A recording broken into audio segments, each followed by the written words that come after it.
Welcome everybody to a vaguely familiar podcast. I'm gonna switch the caps because we're batching episodes, so this is a back to back. My name is Nazar Sayed. With me is my brother. Bashaar. There we go. Why are you? You know what your name is? Say. No, I'm not gonna tell you. Take your name. You take your own name. Call me Bashaar. Call me Bashaar on the socials. We're doing a John Mayer concert review breakdown. This is probably going to be a broken record aspect of the podcast. We have four wings. We have broken record, real time, backward point, and then the vaguely familiar section of itself, which we have interviews with guests. This is the broken record podcast, or the record shop. I think it's what it's called. What did you think about the concert, bro? Man, it was great, man. This is basically like a Sob Rock 2022 tour review. John Mayer announced this last year after his album dropped. We live in Toronto, so his show in Toronto was initially in February, which got canceled because him and his band got COVID. Yeah. And it was rescheduled to May 3rd. Which was stressful for us because we were Muslims and we were practicing Muslims and it was Ramadan. And we were like, if you read books for Ramadan, bro, I don't think we can go. Yeah, because we missed Passenger, we missed the script because it was in Ramadan. Yeah, we couldn't go to the shows. Yeah, but luckily this was Eid Day 2. Eid and Day I was 2, like, yeah. man, what a great blessing. way. What a blessing. What a blessing. Yeah, it was our first show back. Well, first big show back. We did go to Phineas. Phineas was about 2,000 people. This was 16,000 people at Scotiabank Arena in Toronto. Fully packed, sold out. Our second time watching John Mayer. We've been fans for, I think you would say 5 years. I'm 4 years. Yeah. The first time we saw him was in 2019. Yeah. That was his classic, all hits. Yeah. 2.5 hours, no opener show. Fantastic. Wonderful. Yeah, wonderful. And he did 2 nights in Toronto. He did 2 nights. That tour. And so he was back here again and just so excited to see him being in the presence of the legend himself. Ustad. Ustad. And, I was valuing my time with him more just because with the whole thing that happened with the Columbia records, I don't know when he's going to have a record out next. Yeah. And subsequently, I'm not sure when he's going to tour next. Yeah. So because of all those things, I just wanted to enjoy myself even more. Yeah. Because I'm not sure when I'm going to see him next. Plus, with like COVID around the corner, you never know, man. We lost a lot of great artists, a lot of great people. Yeah. And it was just like for me, it was like a celebration of like just going out again. Yeah. Going out with your buds, going out with your friends. We met a lot of old friends there. Yeah. We ran into Saqib. Shout out to Saqib if he's watching or listening. He was the person we sat next to in our first ever John Mayer show, and we sat next to each other, became buddies, follow each other on Instagram, and then 3 years later, we run into him in the line. Yeah. As we're going in, and That's he crazy. recognizes us, we recognize him, and it was meeting him after a long time. Like it was those encounters which was like, whoa, bro. I had a couple of those too. So one of my closest friends, we actually became friends because he was a John Mayer fan. Like that was like the foundation of our friendship. Yeah. And so we've been friends for a few years now. And to see John Mayer with him sitting right beside me, I think like our friendship came full circle. Shout out Uzair. And there was also a couple of other friends that I saw who, I'm not as connected to them anymore. Yeah. But they became John Mayer friends because I introduced John Mayer to them. Oh wow. And so when I saw them, it was like a good moment. We were in line next to them. Yeah, I remember another one you're talking about. And it was so weird because you made me a friend and then a fan, and then I made them a fan, and they were there with one of their friends, and just word of mouth. I take no credit, but it's just the music is so good. I think John Mayer says himself that good music is never afraid to find yourself. It's just thankful that you found it. Yeah, there's no. That's why I also keep saying like people are like, oh, are you into this band? Are you into that? And I just keep saying no, not yet. I never say like I won't be. I just not yet, because the way I got introduced to John Mayer was one of my friends early on in like 2010 or 11 introduced me to, I think it was Wildfire and Who Says, and I was like, what is this? Like this is country. Yeah, I couldn't understand the music. I don't think I was ready for it at the time, so I totally was dismissive of it. And then when the time came, 5-6 years later, I became a huge fan, a big fan of his philosophy, a big fan of his music, big fan of his art history, big fan of his guitar playing, obviously. Yeah. And now it's just like that love relationship. We got Carl on the podcast because we became Carl Mayer fans through John. Like it's just a whole circle, right? And it's just being at the show a couple of days ago was I was appreciative of the fact that we get to celebrate the man, celebrate his music, Yeah. and he gets to come out with us and go for another run. Yeah, and for me it was, he's like 44, 45 now. Yeah. And to still see him be relevant and sell out Scotiabank Arena, Yeah. 16,000 diehard fans. Yep. I think the fans at this concert were a lot more crazier than the ones that we were at last time. Yeah. A lot more loud, and they knew mostly all of his songs. And Yep. we'll get into his set list as well, Yeah. which was random. It was beautiful. It was inclusive. I would say it was well rounded for like Yeah. a solo John Mayer show. Like the one we sort of got spoiled from the first time we saw him because he was doing 2 nights in Toronto. We went to night 2. Our seats were floor seats. We rode like 20 something. We were really up close. It was a 2.5 hour set, right? We had an hour and then we had another an hour and a half. So we were kind of spoiled in that we got to hear everything we wanted to hear and then some. Yep.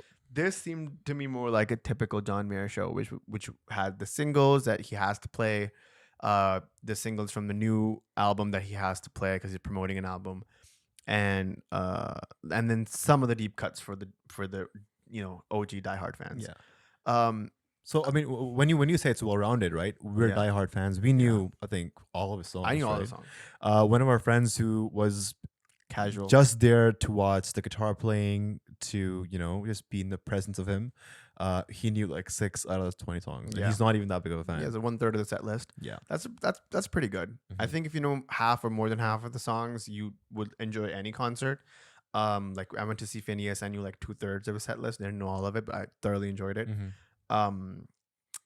But yeah, so if you want to get into the set list, I think it was very well rounded because if you go to the song breakdown, Started off with Last Train Home. yeah, it started off with Lost Train Home, but I was gonna go with the album breakdowns. okay. It had the most songs he played off of any album was 4, and that was from Continuum and Sawbrock, which you understand. Like Continuum is his best selling album, arguably his magnum opus, and Sawbrock is his latest release. So he tries to put the emphasis on both of those records, and then he goes into 4 covers, which is arguably covers. I mean, Free Falling kind of is his song now at this point, but sure, yeah. And then the beautiful ones that DRH covers before Slow Dancing has just been like a staple, so it's not really a separate song, it's just a part of that one. Yeah.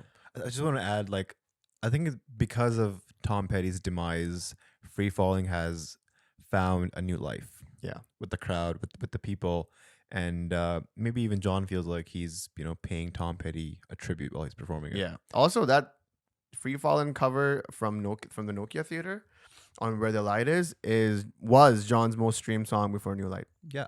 A lot of people actually, from my generation, they didn't even know that this was an original song from Tom Petty. Yeah. Yeah. Right?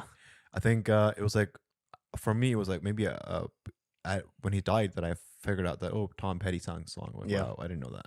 Yeah, there's a very famous scene from Jerry Maguire, the Tom Cruise movie, where I think he gets the deal or something. I forget. It's in the start of the movie, and he's singing Tom Petty's "Free Falling." So I knew it from there. I was like, oh yeah, I know that song. It's a good song. But obviously, I think Mayer's cover is beautiful. I wouldn't say superior, but it's definitely more elegant, Yeah. more heartfelt, and a proper tribute to Tom Petty, if Yeah. anything. I think also another hot take is like John Mayer's EXO cover is better than the original. Yeah, that I would agree with you. That's a hot take, but I'm gonna side on that take. I think John Mayer's EXO is better than the original. No offense, Beyonce, but come on. Yeah. And then we had a couple of songs from Battle Studies, a couple from Search for Everything, and then one song from each of the rest of the albums, which was Born and Raised, Heavier Things, Room for Squares, and Where the Light Is, which was In Your Atmosphere from that album. That's why I think it's a very well-rounded set list. You get a little bit of everything. I thoroughly enjoyed it. Me too. Uh, I think my only thing that I was like kind of bummed out about was that he didn't do Shouldn't Matter, but it does. yeah. And that shouldn't matter, but it does. There we go. Dad jokes. We're back. But no, I think aside from that, he did, all my favorites: Edge of Desire, Stop This Train, Yeah. Slow Dancing, obviously Gravity. I think we should talk about specifically the song that I wanted him to do last time. He didn't do it. but he did it this time, which is Walt Grace. Walt Grace. Yeah. I so I'm such a huge Mayer fan and a fan of his gear that I know exactly what song he was gonna play by the equipment that he was picking up. And as soon as he picked up the steel Nautilus guitar, I was like, this is Walt Grace. And you were like, no, it's not, because he does a cover before Walt Grace and he jumps straight into Walt Grace. And he was also playing around with the guitar a lot before he was like getting into the song. So Yeah. you were like, is it this song? Is it that one? Like, Yeah. which one is it? And as soon as you hear the first, like after the cover, what is the cover? It's a Blind Faith cover called "Can't Find My Way Home," which is interesting because of the story of Walt Grace Mhm. and what happens to that character at the end of that song. Um, yeah, as soon as Walt Grace started playing, there was a couple of times where I kind of choked up. Stop this train, always, Always, all the time, all Like, the time. especially, there was the first time I heard it full band. I usually hear the acoustic version on Spotify as well, the Where Mhm. the Light Is version. But this is the first time I heard it with the band, and it sounded beautiful. Like the beautiful intricacies of the piano in the background, beautiful. Um, the one was that moment, and the other one was when he played Walt Grace, because I think Walt Grace is his best song. It's my favorite song of his. Um, I don't listen to it often because I don't want the shine of that song to wear off. But I think it's a beautifully constructed 3-act story Yeah. of this guy who just hates his mundane life and he wants to do something spectacular. Yeah. And he goes out and does it. He goes against what people are saying, what his family is saying, what his friends are saying. Yeah. And he goes out there, he makes it, and ultimately his family, his friends, they remember his legacy. Yeah. And the best thing about that song is the end is so ambiguous. You don't know if he makes it or he dies in that pursuit. But the point is that he made the pursuit. And I'm very attached to that song. And that's Carl Mayer's favorite song. That's like my favorite song. Born and Raised is one of my favorite albums. Yeah, I think after the interview with Carl, when he mentioned that Born and Raised and Walt Grace is his favorite album slash and song, I kind of took a deeper dive into Born and Raised again, and I think it's kind of skipped a couple places in my Yeah. favorite John Mayer album list. Yeah, definitely, it's so good. I love it. My whole argument with Born and Raised is that if you don't like it right now, you will eventually. Yeah, Because there comes a point in your time, there comes a time in your life where Born and Raised starts to make sense. Like, Mayer's albums are basically his growth, right? Room for Squares, his infancy. He's a kid. He's trying to reach out. Heavier Things is him trying to make it. Continuum is him making it. Battle Studies is him like sort of establishing his place. Like, this is me now. Like, I'm cool. It's very clean, polished, suave. He has a clean haircut for that album. He has tattoos now. And then he breaks down during that tour. Then Born and Raised is the story of a man rising from the ashes. Paradise Valley is him finding himself. Search for Everything is a proper breakup album. yeah, and then it's him in repair. yeah, and then Sob Rock is finally him trying to branch out, make new waves, color with different palettes and whatnot. So there's a whole progression. And if you're not at the Born and Raised stage of your life, you will be Mhm. eventually. And then once you're there, you have a deep appreciation for all of those songs. Yeah, I agree, and you couldn't have said it any better. Thanks. There's a song for he has a song for every part of your life. I agree. And that's what great artists do. Like, you Yeah. can pick up a U2 album and you know, okay, that song is for that part, that song. Same thing with Springsteen. Same thing with, like, I don't know, any of the great artists, man. Like, Beatles have that. The first few albums in their discography are like very fun, childish, I love you, you love me type songs. I Yeah. want to hold your hand type vibe. And then by the end, they're like doing Let It Be and Get Back Yeah. and like Dear Prudence, and you're like, whoa, this got dark. Yeah, But that's the progression. yeah, and that'll be John's legacy. I think he's always said that he wants to make music that transcends time. Yeah. And his discography is a living and breathing embodiment of that. And we saw a lot of young people there. A lot of one of our friends that we met at the Phineas concert. He was there, literally taking notes as John was playing Shout out, Ishmael. each guitar That's guitar great. part. And so we also saw a lot of people who look like us. Yeah, a lot of people of color, which was not shocking but pleasantly surprising, because the first time we went to a Mayer concert, it was like 97-8% like white people, and then like the 2% was like us and our friends who were like also Mayer fans and fans of guitar. This time it was, I would say it was like 88, 90% like white, maybe even less so. And there was a lot of people of color there. People are truly embracing. And the thing is, I was told this at the concert that John Mayer, and I love this. John Mayer is for the male gaze. So men appreciate his music a lot more than women do.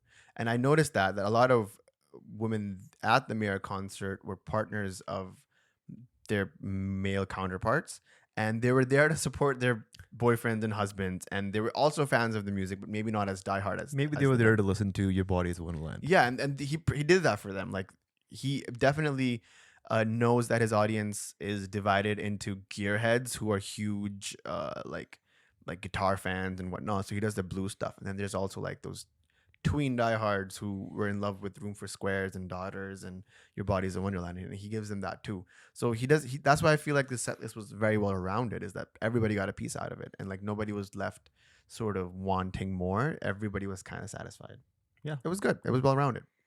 Yeah, I loved it. And you got mostly everything that you would be looking for in a John Mayer concert. He had Yeah. those crazy solos. He had, I think one of the things that he has great of is his band. Yeah. I think he had a soulful band. It felt complete. Yeah. And Greg everybody, Fillingane's on that keytar. yeah, Oh my god, that like 5 minute solo that he did, that's insane for yeah, Helpless. on Helpless. Yeah, it was crazy. Lovely, absolutely lovely.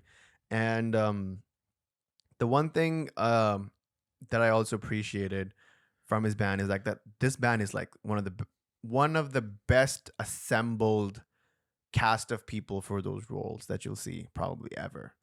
Everyone is a master at their craft, and it's just lovely to see amazing people doing amazing things. Like you may in the 90s you may hate MJ for beating your team, but you appreciate his mastery. And it's the same thing with Mayer. Like you may not like love all of his songs, but you have to give it to the guy. He knows how to assemble a band and he knows how to make them work. Yeah. And And honestly, like you don't appreciate basketball until you start playing basketball. You don't appreciate what Bob Rosum in cricket does until you start playing cricket, when you start batting. And I think you can't appreciate John Mayer until you start playing a guitar, right? I just Yeah. tried to learn the opening of Slow Dancing and my fingers were like burning. yeah. And I couldn't even play, I couldn't play it. Yeah. And so when you think of that, and when you think of this guy is actually playing Edge of Desire and he's singing over it, and he's in a band, he's in sync, he is truly a master of his craft. What I would love in the future, because Mayer doesn't have a label anymore, it's insane what he'll do next. Will he sign up for a different label? Will he go independent? Will he just I don't know. Collaborate there's- with Justin Bieber. I mean, he is. He's gonna like he's already put his name out there. Like people want to collaborate with him. He's that OG. But whatever his next move is, I really, really, really, really hope that there in the future, in the next 2, 3, 4, 5 years, we get a smaller John Mayer show. I want to see him in a theater. I want to see him with 2,000 Yeah. people. I want to see him back to back, like let's say 3 nights in Toronto, something like that, right? Kind of like how Bruce Springsteen does it, right? Yeah. Well, I want to see him talk about songs. I want to see him give backstories, context. yeah. Not only that, but I want to see him in a smaller room so like I can see him do that. Like we were like in the stands, quite like in the background this time around. So like Just behind the floor seats. yeah, just behind the floor seat. So we were not close enough to actually see him, see his hand, and see his motions and whatnot. We were definitely staring up at the screen a lot, but previously we were close enough to like see him make out what he was doing on the guitar, and that's where the magic lies. If everyone could see that, that would be insane. So that's why I feel like he should do a round of around maybe in the fall or something, where it's just him, maybe an acoustic, maybe a small 3 piece, and he's just shredding 2.5 hour show, talk in the middle, banter, and we get to see him up close, like 15, 20, 30 feet away, and I want to see his fingers be magical. I think maybe not now, but maybe in a few years, 5-10 years. Really? That's too much time, bro. I want to see him in the next few, because this is to his prime. He's sort of at now the decline, right? So like he's already hit the prime, which I would say would be, what would his prime be? Like his best album was his third album, arguably, and then there was a lot of back and forth. Like I think Born and Raised did well, and then Paradise Valley wasn't that well, and then Search for Everything was okay again, and then like Solid Rock was where Search for Everything was, or a little bit better. So there's peaks and valleys in that graph, but it's definitely not as big as he used to be, which is evident in the fact that last time he came on in Toronto, he sold 2 nights, Yeah. and this time he sold one. Mm-hmm. And he did sell it out, like almost sell it out. I would say 98% of this, Yeah, pretty much. Yeah. right? It was pretty much done. Like a few rows in front of us were quite empty, but that's it. Like there has to be a point where he cannot sustain doing arenas forever, so he has to come to smaller venues. So Mhm. what does that look like, right? Yeah. I'd want to see him in a room that's has better acoustics in it. Like we saw Meridian Snow Hall. Patrol. Yeah, we saw Snow Patrol at Meridian Hall. Great It's like a acoustics, great soundproof show. theater. Yeah. Yeah, soundproof theater. The sound doesn't bounce, and you have fun because you can see the artist, you can see the artistry, the mastery behind the music, and you appreciate that a lot. Like the times that we've been as close to the artist as possible have been the times where you're like, yeah, man, that was amazing. Like the Goo Goo Dolls show, the Snow Patrol show, Passenger. Passenger, Codaline. Codaline. That's just like, Phineas. Yeah. yeah, you're so close that you see what they're doing, and you Yeah. appreciate the art and the music a lot more. Absolutely. Again, it was great to be back at the Scotiabank Arena. Last time you were there was also for John Mayer. Mhm. I'm hoping the next time we go is, it's for a different concert maybe. Yeah, Harry But Styles. just to be there with like 16,000 people, with one goal, with a shared love of this Mhm. artist. Yeah. It was lovely. It was amazing, and I think it was much needed for everyone there. It was like a release. I felt really relieved after that show because I was like, okay, normalcy is coming back. We're having fun again. We're enjoying music again, and great artists are still making great music. Like there was not a bad song on that set list, not a song I would replace or change, and that's when you know like the artist has made it. Yeah. And I was grateful to be there with you. Yeah. With all Likewise. of my other friends. I think that was just the best sort of bonding that I could Yeah. think of. Truly, and hopefully we get to see more shows with our friends in the future, and carry on this beautiful tradition of live music because I think it's very important. Yeah. Any closing thoughts? If you have seen John Mayer as well on his tour, let us know what you thought about it in the Yeah, comment section. Definitely. This has kind of become a John Mayer fan podcast. Of course, like we've established that we love this artist a lot, and we're gonna keep talking about it every Yeah. chance we get. So, yeah, for sure. Yeah, we hope you keep listening. Shout out to Tom Butwin, also a alumni of the podcast. He reached out a few times, especially when Carl was on, and then a night before the show. Shout out to him, great guy. Check his stuff out as well if you haven't. He does a lot of cool Mayor Mondays. Mayor stuff. Yeah, and that's it, man. Like, enjoy your life. Enjoy if you can see a show out. It doesn't have to be Mayor. It could be any live show. Go out, experience that. I've never been to a concert and regretted it. Yeah, Right. Same. I've never been to a concert and I've never been like, man, I should have stayed home. Yeah. Maybe I should have been better in my PJs in bed watching Netflix. yeah, No. never. Even if the show was okay, there's something redeeming in that show, and Make memories. yeah, you make memories. That's a good way to end it. I think that's a good positive Yeah. way to end it. Guys, my name is Nazar Sayed. My name is Bashaar. Watch us on Spotify. We're on all the audio platforms. Yeah, Comment, like, share, subscribe. yeah. You know what to do. Check our Patreon out. Check our Ko-fi out. If you want to support the channel, like, share, subscribe, leave a review. That really helps as well. And we'll see you guys on the other side. Cheers. Cheers.